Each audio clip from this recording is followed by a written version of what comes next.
శ్రీమహాగణాధిపతయే నమః. సరస్వత్యై నమః. శ్రీగురుభ్యో నమః. హరి ఓం. పుణ్యమైనటువంటి భారతదేశంలో 7 మహానగరాలు ఉన్నాయి. అయోధ్య, మధుర, మాయా, కాశీ, కాంచీ, అవంతిక, పురీ, ద్వారవతీ చైవ సప్తైతే మోక్షదాయకాః. ఇలాంటి ప్రదేశాలను మనం చూడాలి అనుకున్నప్పుడు, మోక్ష మార్గాన్ని అన్వేషిస్తూ ఇలాంటి పుణ్యక్షేత్రాలను, తీర్థయాత్రలను చేయాలి, తీర్థక్షేత్రాలు చూడాలనుకున్నప్పుడు ఆర్వి ట్రావెల్స్ ఆప్యాయతగా ఆహ్వానిస్తున్నది. వీరు అయోధ్య, కాశీ, ప్రయాగ్రాజ్ ఒక ప్యాకేజీని ఏర్పరిచారు. విమానాలలో తీసుకొని వెళతారు, ప్రేమగా చూచుకుంటారు, మంచి వసతులు ఉంటాయి. ఇప్పుడు మనం అయోధ్య గురించి చెప్పుకుందాం. ఇందాక చెప్పానుగా, ఈ 7 మహానగరాలలో మొట్టమొదటిది అయోధ్య. కోసల దేశమునకు రాజధాని అయోధ్య. ఈ అయోధ్యను చుట్టూతా అలా చుట్టి సరయూ అని పేరు కలిగిన ఒక నది ఉంటుంది. సరయూ నది అంటే బ్రహ్మదేవుడు అనుకున్నాడట, అందమైనటువంటి ఒక సరస్సు కావాలి అని. ఆ వచ్చినటువంటి సరస్సే మానస సరోవరం. ఆ మానస సరోవరంలో నుంచి ఒక పాయ చీలింది గనక దీని పేరు సరయూ అని పేరు కలిగింది. మహోన్నతమైనటువంటి ఈ అయోధ్య పరమ పావనమైనటువంటిది. దేనికని? ఈ అయోధ్యను ఎందరెందరో రాజులు పరిపాలించారు. మరీచి, అలాగే హరిశ్చంద్రుడు, రఘుమహారాజు, ఇలా కొందరు ఎందరెందరో, దశరథ మహారాజు. ఆయనకు పుట్టినవాడే చైత్రశుద్ధ నవమి తిథి నాడు పునర్వసు నక్షత్రమునందు 5 గ్రహములు ఉచ్చెలోనుండ అందు గురుడు చంద్రునితోనుండ కర్కట లగ్నమునందు జనించెను. అద్భుతమైనటువంటి మహానుభావుడు మహావిష్ణుమూర్తి శ్రీరామచంద్రమూర్తిగా అవతరించిన దివ్యభూమి బాలరాముడు. రామచంద్రరారా, రామభద్రరారా పిలుస్తూ ఉంటారు. ఆ బాలరాముణ్ణి సందర్శించి 800 సంవత్సరాల తపస్సు ఫలితమే ఈనాడు అద్భుతమైనటువంటి అయోధ్య నగరంలో రామచంద్రమూర్తి ఆలయం. ఒకప్పుడు పురాణాలు చెబితే రామాలయం లేదక్కడ, ఉన్నది వేరు. అది మనకు అనవసరం, అందరికీ తెలుసు. ఈ ఆలయాలను ఎలా ధ్వంసం చేశారో చరిత్ర అందరికీ తెలుసు. మరల అలాంటి పుణ్యమైనటువంటి భూమిని సందర్శించండి, బాలరాముణ్ణి సందర్శించండి. ఆనంద పారవస్యంతో పొంగిపోయేటువంటి విధంగా మనకు రోమాలు గౌరుపుడుస్తాయి. అలాగే హనుమాన్ గడి అంటారు. ఆంజనేయుడు నిరంతరం రామ్ రామ్ రామ్ రామ్ అంటూ రామపాద సేవా ధురంధరుడు ఆయన. ఎచట రామ కీర్తనం అచట హనుమనర్తనం, ఎచట రామ కీర్తనం అచట హనుమనర్తనం, ఎచట రామ భావనం అచట హనుమ భాసితం.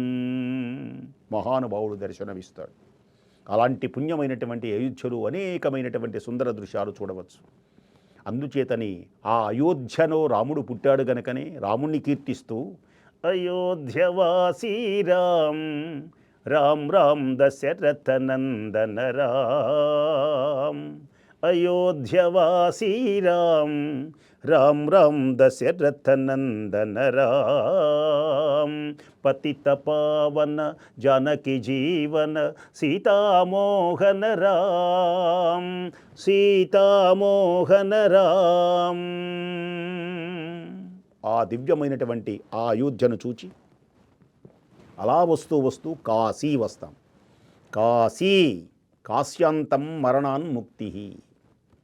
కాశీ అని పేరు వింటే చాలు. కాశీ, అలాగే వారణాసి, అలాగే బెనారస్ అంటారు.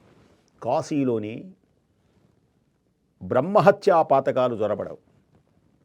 విశ్వేశ్వరుడు స్వయంగా నివసించే భూమి కనుకనే దానిని కాశీ ఆయన కోరుకున్నాడు. ఆయన ఎప్పుడు కూడా పార్వతీ సమేతుడై ఉంటాడు, విశాలాక్షి సమేతుడై. అమ్మవారి విశాలాక్షి ఆలయం మనకు దర్శనమిస్తుంది. మహానుభావుడు స్వయంభూలింగం జ్యోతిర్లింగం. హే చంద్రచూడ మదనాంతకాశూలపాణే. మహానుభావుడు ఆయన. దివ్య జ్యోతిర్లింగం ప్రకాశిస్తుంది. భవవేదసారా సదా నిర్వికారా జగాలెల్ల బ్రోవా ప్రభు నీవే కావా నమో పార్వతీ వల్లభ నీలకంఠ.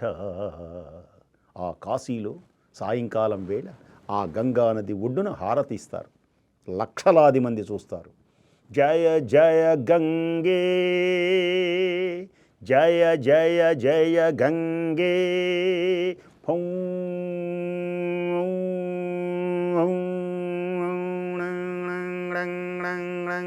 ప్రభుల్ల నీల పంకజ ప్రపంచకాలి మచ్చట విడంబికంఠ కంధరా రుచి ప్రబంధ కంధరం.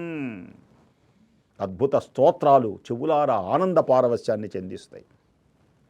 అన్నపూర్ణ అమ్మవారి దగ్గరికి వెళ్ళి నమస్కారం చేస్తారు వేలాది మంది. నిత్యానందకరీ వరాభయకరీ సౌందర్య రత్నాకరీ భిక్షాందేహి కృపావలంబనకరీ మాతన్నపూర్ణేశ్వరి. విశాలాక్షి అమ్మవారు మనకు దర్శనమిస్తారు. అలాగే 64 ఘాట్లు. ఇంకొక విశేషం ఏమిటి అంటే కాలభైరవుడు. దేవరాజ సేవ్యమాన పావనంగ్రి పంకజం. మహానుభావుడు కాలభైరవ స్మరణ సకల శుభములు కలుగుతాయి. అనేకమైనటువంటి వ్యాధులు బాధలు అన్నీ తొలగిపోతాయి. శోకమోహ దైన్యలోప కోపతాపనాశనం. అలాగే ప్రయాగ్రాజ్, ఆ ప్రయాగ్ త్రివేణి సంగమం, అద్భుతమైనటువంటి గంగా యమున సరస్వతి. ఆ వెళుతూ ఉన్నప్పుడు ఆ పక్షులు, ఆ జలపక్షులకి ఆహారం వేస్తుంటారు పడవల్లో, కీరు కీరు కీరు కీరు కీరమంటూ. ఈ భక్తులు కూడా మేము తరించామనుకుంటారు. ఆ త్రివేణి సంగమంలో ప్రయాగ ప్రకృష్టమైనటువంటి యాగములు, అనేకమైనటువంటి యాగములు జరిగినటువంటి ప్రదేశం గనక అక్కడ స్నానం చేసిన జన్మలు పావనమై కోటి జన్మల యొక్క పాపములన్నీ తొలగిపోతాయి. అలాంటి పుణ్యమైనటువంటి క్షేత్రమును సందర్శించి ఆనందించి తరించాలి. ఇలా తరించడానికి ఆ మార్గాలు ఏమిటో మీకు అందరికీ తెలియజేస్తున్నాం. ఇప్పుడు నేను చెప్పినటువంటి ఈ క్షేత్రముల యొక్క వివరాలు ఇంకా బాగా మీకు తెలియాలి అంటే, దీని యొక్క ప్యాకేజీ విశేషములన్నీ తెలియాలి అంటే, కింద ట్రోల్ అవుతున్నటువంటి నెంబర్లతో గనక మీరు సంప్రదించినట్లయితే వాళ్ళు ఇంకా వివరాలు కూడా మీకు తెలియజేస్తారు. ఇప్పుడు నేను చెప్పింది క్షేత్రముల యొక్క మహిమ, వాటిని, ఇక వాటి టూర్కు సంబంధించినటువంటి వివరాలు ఈ క్రింది నెంబర్లకు సంప్రదించవలసిందిగా కోరుతున్నాం.